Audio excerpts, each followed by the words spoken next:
ধান নদী খাল এই তিনে বরিশাল। ধান চাউলের লগ্গে বরিশালের বানারীপাড়া উপজেলায় বিখ্যাত।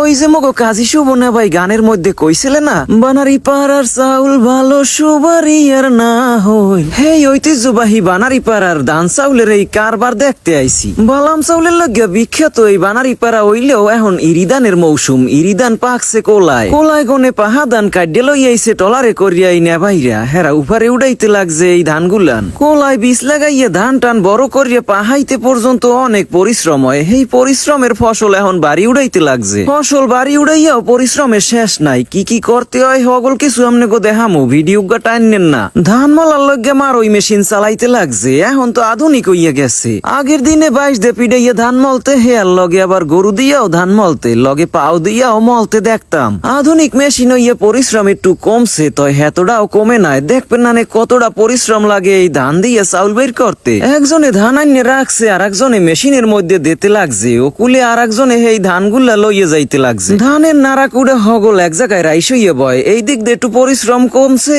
আর কাঁচাইয়া থোয়া লাগে না। গ্রামের মানুষে যায় জিরাত যারা করিয়া খায়, হেরা এত পরিশ্রম করলেও শেষে যে কালে খাড়ি জিনিসটা খায়, এই কালে ইহাগো পরান্ডা ভরিয়া যায় যে এত টাহায়ও মেলতে না। ফরমালিন আর কেমিক্যালে ভরিয়ে গেছে হগল জায়গা। হেই এর মধ্যে গ্রামের এই খাড়ি ফসল দেখলে ভালোই লাগে। শহরের তুলনায় মগো গ্রামের মুরব্বীরাও অনেক জায়জুয়ান আছে, মানে হেরা শক্ত সামর্থ্য আছে এখনো। বানারীপাড়ার এই ধান চাউল রে কেন্দ্র করিয়া সন্ধ্যা নদীর দুই পারে দুইটা বিশাল হাট মেলে। বিখ্যাত এই ধান চাউলের হাটেও মোরা জামু অনে আগামী ভ্লগে। তয় আজগো ভ্লগটা দেখকে রাহেন, সম্পূর্ণ দেখলে আমনেগো ভালোই লাগবে। যারা খাবার দাবার অপচয় করেন হ্যাগো লগ্যা এই ভিডিওতে একটা মেসেজ থাকবে। দেখছেন কত পরিশ্রম করিয়া ফসল ফলায়, দিনের পর দিন কত পরিচর্যা আর অপেক্ষার পর এই ফসল ঘরে আইছে। ঘরে আইয়াও কত পরিশ্রমের শেষ নাই, কত প্রসেসিং বাকি আছে। পরিবারের হগল সদস্যরা মিললেই এক লগে এইসব প্রসেসিং গুলা করতে আছে। কত কাম কাজ এখনো বাহি। বরিশালের গ্রামের পরিবেশ মানে একসের মায়া। শহরে গনে ঈদের সময় অনেকেই বাড়িয়েছে, তবে বাড়িয়ে কয়দিন বেড়াই আর যাইতেই মনে কয় না। এত সুন্দর পরিবেশে সহজ সরল জীবন যাপন করতে কার না ভালো লাগে। মেশিনের ফ্যানের বাতাসেই এখন ধান যারা যায় কত সহজ হইয়ে গেছে। আগে দেখতাম কুলাই লইয়া জারতে জারতে হাত ব্যথা হইয়ে যাইতে, হেয়ার পরও যারা হইতে না সিডের হইয়ে যাইতে। প্রযুক্তির ছোঁয়ায় গ্রামের মানুষেরও কিছুটা আসান হইছে কামে কাইজে। মেশিন দিয়ে নাড়া কুড়া দূরে পড়লেও নামায় পরে হইছে ধান গুলান, হেয়া আবার বাতাসে কিছু উড়িয়াও যায় সিডিয়া গুলা। পরিবারের নারী পুরুষ হগলটি মিলেমিশা এক লগে এই ধান চাউলের কাম করে দেখে কষ্টটা গায়ে লাগে না। ধানের মৌসুমে শৈশবের আনন্দও যায় বাইরিয়া। নাড়াকুড়ার উপর লাভ জাপদেতে মনে কয়। উড়ানে নাড়াকুড়াও হুগা দিয়ে রাখছেলে, হেই এখন কাঁচাইয়া এক জায়গায় রাইস করতে আছে, পরে এগুলা দিয়া মেই দেবে আনে। এই সিজনে নাড়াকুড়া হুগা দিয়ে হেয়ে দে মেই বানাইয়ে রাখলে হারা বছর গরু বাছুরে খাইতে পারবে এই নাড়াকুড়া গুলান। গ্রামের কর্মব্যস্ত মানুষগুলার এই জীবন যাপন সম্পর্কে আমনে গো ভ্লগের মধ্যে অনেক কিছুই তুললে ধরলাম। ইয়া ছাড়াও যে কত প্রসেসিং আছে হেয়া তো ক্যামেরার আড়ালে থাকতে যায়। এখন এমনিই গরম, হেয়ার মধ্যে ঠাড়া ভাঙ্গা রোদ্দুরের মধ্যে উড়ানে বইয়া কাম করতে যে কত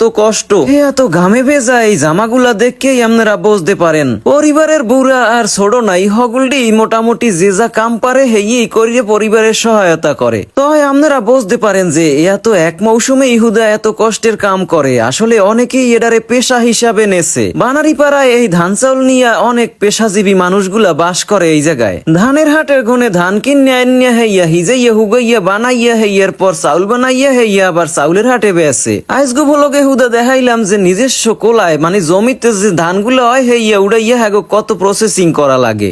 এর পর আবার দেখা মনে যে আডে গনে ধান কিনে আনিয়া হেরা হারা বছর বানায় হুগায় হেইয়া ক্যাম্বাইলে করে। ধান কিনে আনিয়া হেইয়া দিয়া চাউল বানাইয়া আবার হাটে বেছে। এই পেশারে কয় কুটিয়াল পেশা। তো এই কুটিয়াল পেশায় অনেক লোকই জড়িত আছে। এইখানে বিশাল মাঠের মতো যে উড়ান দেখতে আছেন, হারা বছরই এই উড়ানে ধান সুগা দেয়। বড় বড় এই মাটির চারকোনাইছে চুলা গুলায় ধান সিদ্ধ করা হয়। হেয়ার লগে আবার নাইতে করিয়ে ধানগুলারে ভিজাইয়াও রাখা লাগে। ওলাই গনে পাহা পাহা ধানগুলা আডা বান দেন এই রকমের উড়ানে রাইস করিয়ে রাখা হয়। বড় বড় এই সমান মাঠগুলারে কয় স্থানীয় ভাষায় উঠান। হগল জেলায় গ্রামের এই দৃশ্যগুলা পরিচিত হইলেও এই জায়গায় এটা নিত্যদিনীয় ব্যাপার। কারণ হইছে এ জায়গায় হগলটি হারা বছরই ব্যবসা করে। উঠানটা যে কত বিশাল হে আমনে গো ঘুরাইয়া না দেখাইলে তো বুঝবেন না। হগল ভিডিওতে আমনে গো দেখাইছি কাইডে কাইডে, এখন দেখামু এক লগে। বানারীপাড়া ধান চাউলের লগ্যা বিখ্যাত হইলেও আমনে গো নিজ এলাকা কিসের লগ্যা বিখ্যাত হে আমনেরা কইয়া যাইয়েন। গ্রামের পরিবেশ আর গ্রামীণ ঐতিহ্য সবকিছুই তুললে ধরি আমনে গো মধ্যে। আপনারা নিয়াজ নামের এই পেজটা ফলো করিয়ে রাখেন।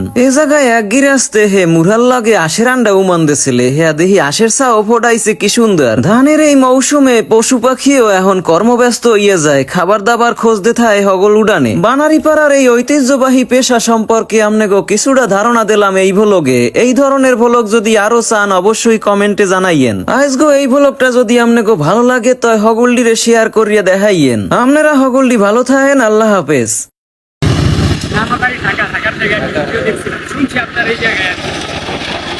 ভিডিও কলে সমস্যা নাই তো?